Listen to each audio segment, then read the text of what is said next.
So in the military, we called it a surge.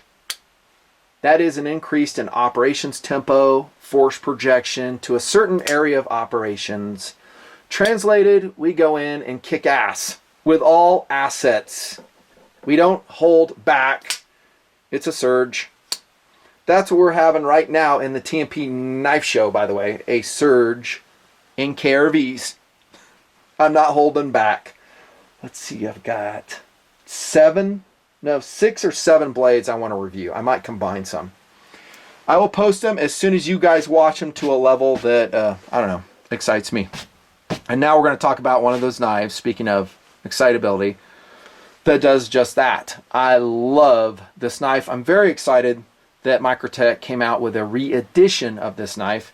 Here we go with the tabletop review, Nut and Fancy style, of the Microtech LUDT. Boom! Lightweight underwater demolition team is what they're calling it now. Here comes a question for y'all. You'll like it. Do you want to see a Nut and Fancy project version that is specialized colors, serial numbered? I might sign a few of them, probably not all of them. Edition of this blade, the LUDT. If so, say so in the comments. And that is if you live somewhere where you can buy it legally, and that the run will be commercially successful. We'll monitor comments, see what's up. This is not new. We did it with the Microtech Ultratech OTF knife, and that was a runaway hit. It sold within 1 hour when Blade HQ issued it. Gone. They have gone way up in value. Who knows what will happen? They could stay the same. Don't know. But it looks good. Let me know if you want a TNP edition of this blade. But even if that never comes out, and it may not, because it's not my company, this LUDT by Microtech is a complete win of a blade. Let's start with price. Now keep in mind, on my other auto knife reviews,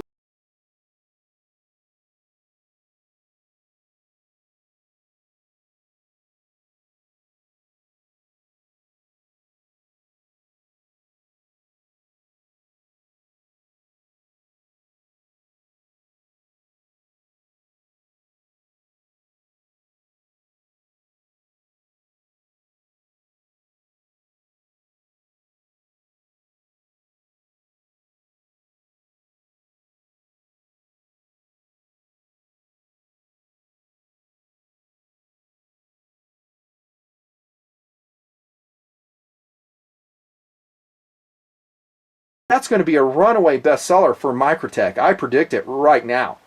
That is one of the cheapest Microtechs that has ever come out, and from what you're going to see in this tabletop, they have not compromised quality at all. At all. Another question, will it go up in value? You spend, let's say, maybe it's $195, maybe it's, I don't know, $180. Whatever it is, will it go up in value in this version? So it's satin finished blade, stonewashed I should say, black handle. Will this go up in value? It could. And I'm going to show you why. It absolutely could. And to answer this question, we got to go back in the history of the Nut and Fancy project, because I've always been a big Microtech fan. I've always bought Microtech knives long before I started TNP. And we got to go back to the history of Microtech itself. So this is being called now the lightweight underwater demolition team knife, of course.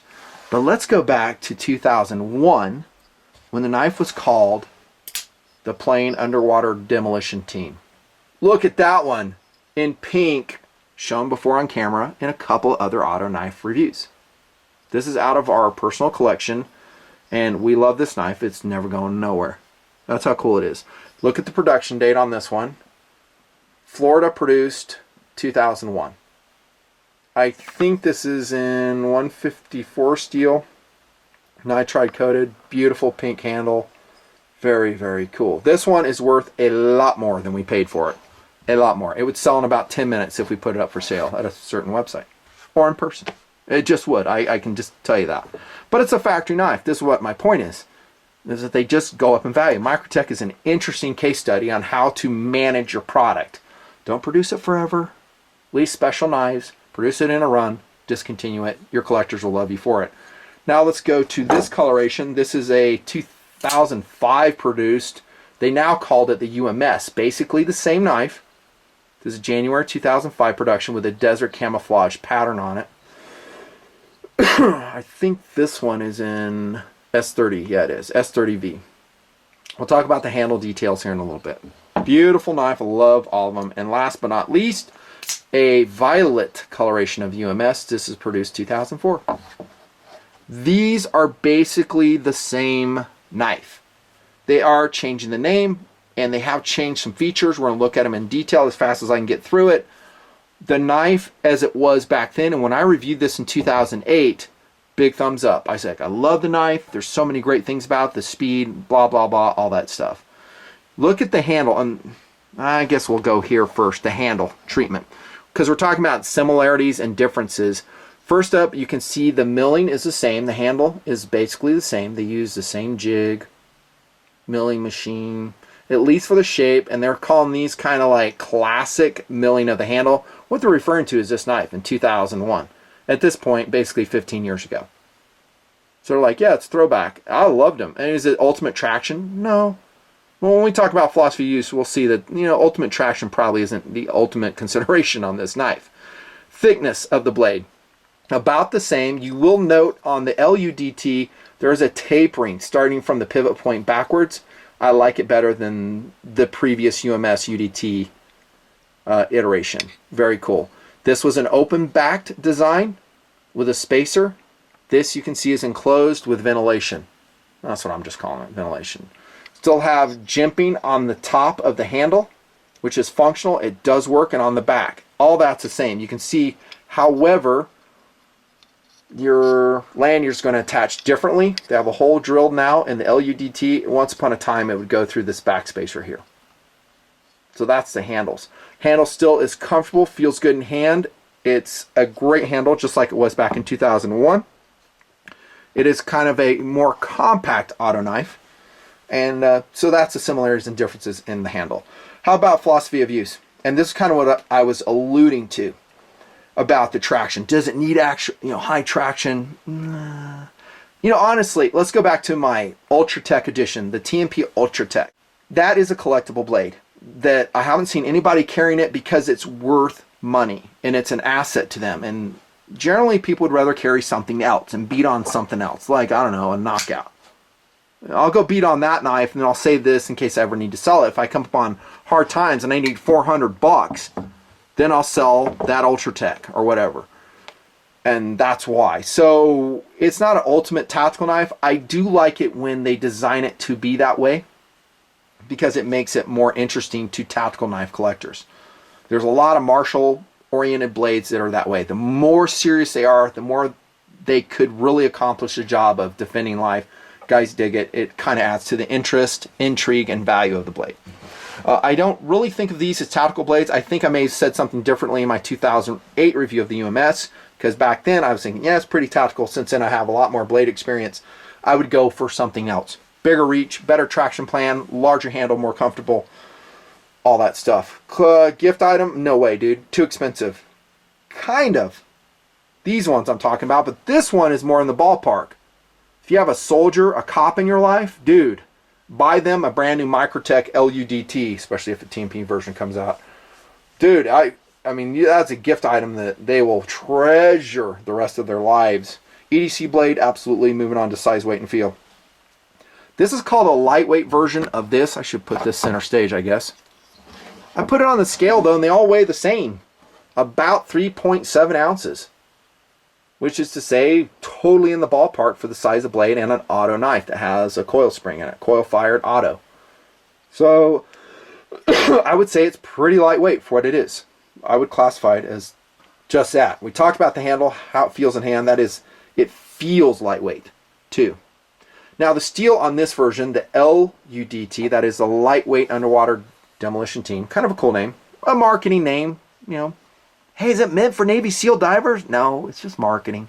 It's a cool name, though. They came up with a Halo name, and that was cool. Good on Microtech. You want to give your knife a cool name. They did change the steel up. That's where I was going. It is now LMAX.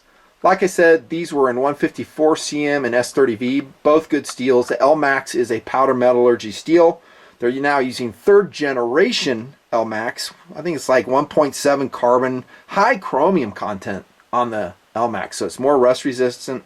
Can't speak. Rust resistant, 18% chromium. It's kind of like S30V, S35, CTS, XHP in my way of thinking. Look at the milling on the top of the spine. Yay, we get jimping on the LUDT. Is it functional? Not really. I like that we have a thumb ramp there. It's just these aren't cut very sharp. Hey, Microtech, cut those sharper, please. They're just, I don't know. Crown spine, though. Nice detail here. See that?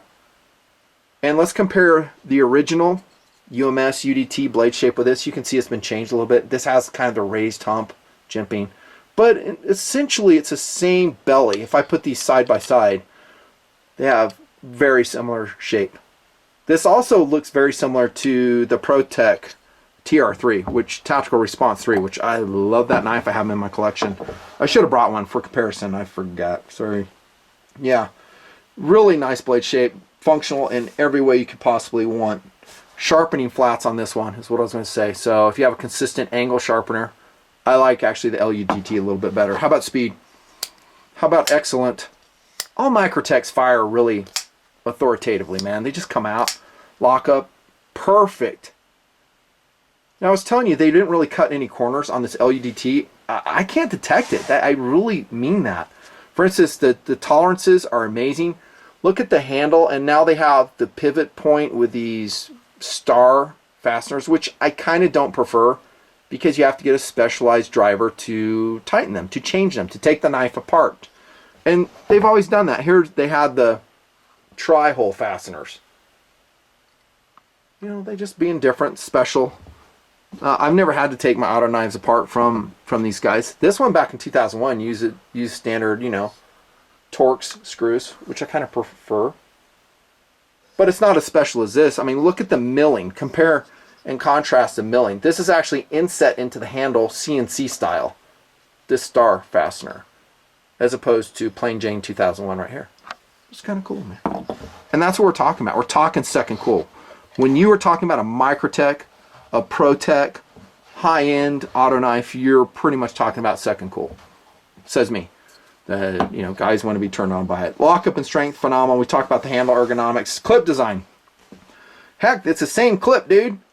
Same as we saw. That's what's that? The 2004 version, I think it was.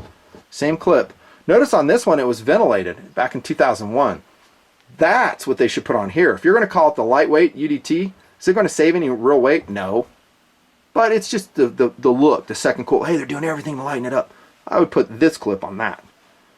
And they've got these funky fasteners again on the clip. So you're going to have to buy a special bit if you ever want to take them off. It is thankfully tip up. Love it. And it's not positionable to other sides.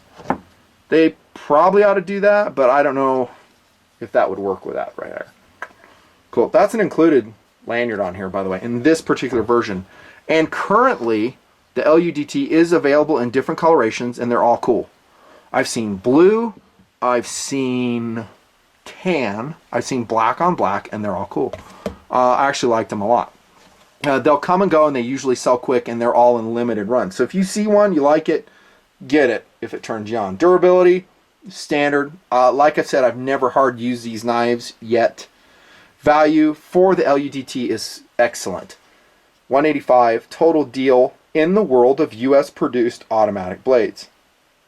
Do you need an automatic knife for first cool EDC? Absolutely not. Dig into my playlist. You'll see all kind of blades, man. I mean, you don't even need an auto knife. When you get something as balanced and perfect as like a 940 Osborne Axis, it's like an auto. It's like, it comes out so easily and so fast with a thumb flick. I don't know. I've always said that. Cool factor, though. I mean, obviously they're cool. I would have gotten rid of these knives. I've had this one for how long now? Years ago if they weren't cool. They just like it. My son, Tactical Doodle, likes it. Now my other son, Last Suspect, he's like, not a knife guy. He doesn't care. Tactical Doodle, though, loves them. He wouldn't even let me sell these if I said, hey, let's sell these knives. He's like, no way, dude. We're not doing it. I want to hand them down to my kids. So, great job, Microtech. I love the LUDT. That is, again, the stonewashed standard version. It is a reissuance of the UMS and the original UDT. And man, is it a cool auto knife. Maybe, just maybe, you'll see a TNP version of this blade sometime. Done. The surge continues.